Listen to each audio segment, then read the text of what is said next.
Near Protocol is launching a stablecoin as early as April 20th. They also recently raised $350 million. And following this news, Near Protocol pumped by nearly 30%, but the price has come back down. And what Near Protocol is doing is launching an algorithmic stablecoin.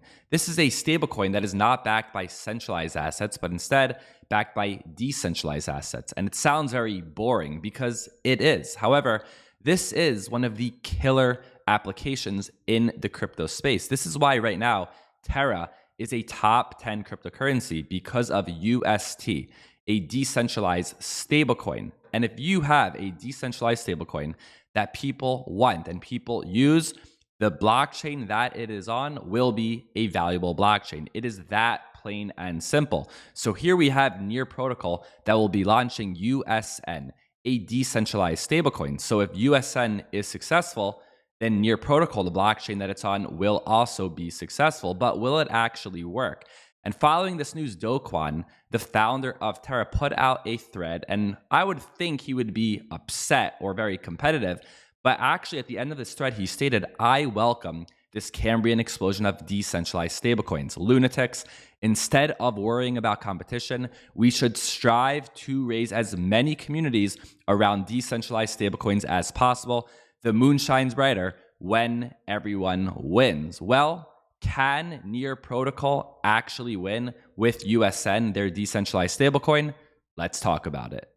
Welcome aboard the Bitcoin Express. My name is Chase. Let's get to it. To understand what Near Protocol is trying to do with USN, we have to first understand what Luna did with UST. UST is a decentralized stablecoin. It is not backed by centralized assets. Instead, it is backed by cryptocurrency.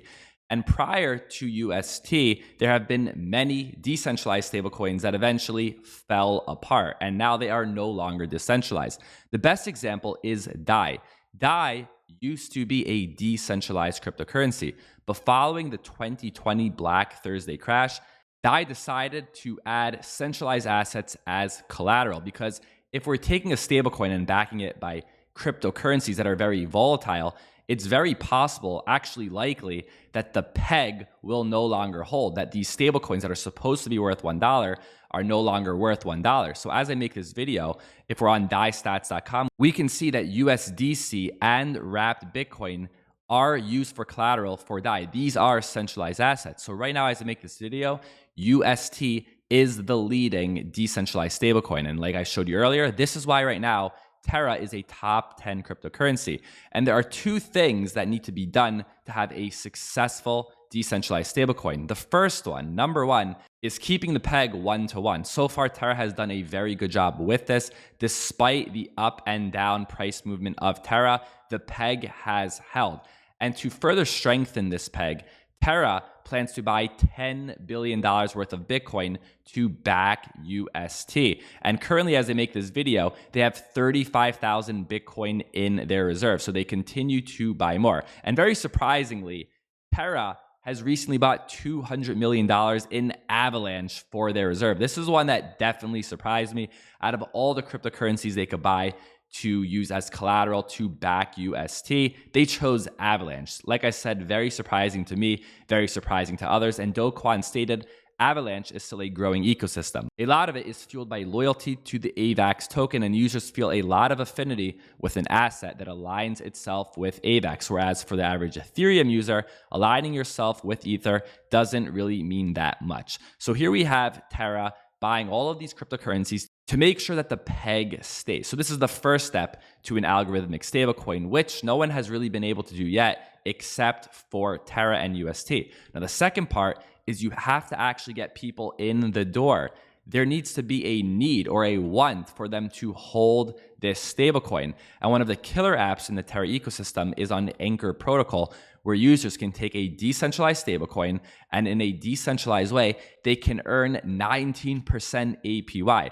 And this is a rate that has held for over a year. Usually in DeFi, these rates do not hold, but very impressively, this one has held. But it does look like this rate will start to decrease soon because the governance proposal 20 for Anchor Protocol has passed, and soon the rates on Anchor Protocol will slowly start to decrease.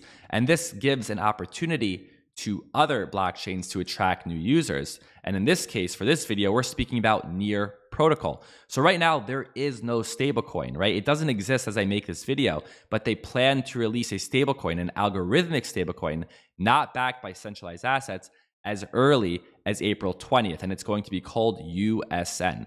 Now, what they do have is a blueprint. They saw what Terra did, so they can almost copy. But as I make this video, there is no stablecoin. Right now, as I make this video, this is still a very speculative play. And the stablecoin will reportedly use a Terra-like native token burn mechanism to maintain the US dollar peg, effectively reducing the Near supply. So they don't have to do anything special here. They saw what Terra did. They can basically copy. But also, Near will offer stakers an annual percentage yield of around 20%. So like we said earlier, we have to get people into the door. So the first step is just to have a stablecoin that actually holds its peg. And as I make this video, the stablecoin doesn't even exist yet. So this is a very difficult thing to do. And if they can do this, then you have to get people in the door with these high interest rates. So maybe if we start to see on Anchor Protocol, the rates drop down to 16, 15, 14, 13%, this may be an incentive for people to actually take their stablecoins and put them on Near Protocol. And in the crypto space, everything works on paper, right? White papers, roadmaps, everything looks good until it actually launches. Will Near Protocol work? Well, I really don't know, because prior to UST, no one else has really been able to do this. But now that UST has done it, it seems that Near has a pretty good blueprint to follow. And right now, as I make this video, Near Protocol does not have much exposure. It's on Binance, Huobi, KuCoin, and Upbit.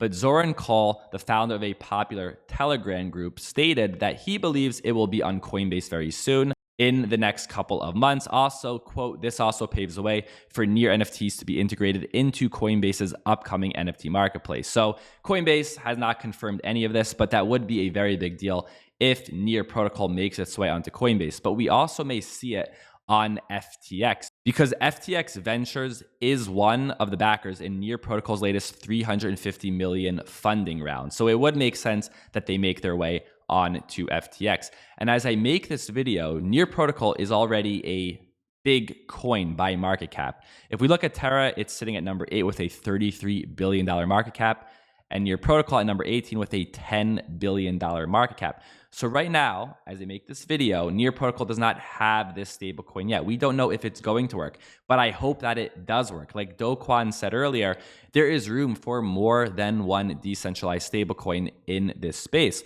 But this isn't a moonshot crypto. This isn't a cryptocurrency with a $500 million market cap or, a $200 million market cap. It has a $10 billion market cap. So it is a pretty big coin. This is not a coin that you're going to buy and it's going to do a 50x or a 100x. It already is very large. So right now, asking, is Near Protocol the next Terra? It's a very speculative question, being that they don't even have this stablecoin out yet. And also, the risk to reward ratio is nothing amazing because, like we said, it's already a $10 billion market cap coin. But what do you think? Will this stablecoin on Near Protocol actually work, and will people want to use it, or is this all overhyped? Let me know in the comments down below. Thank you for listening, and I'll see you next time.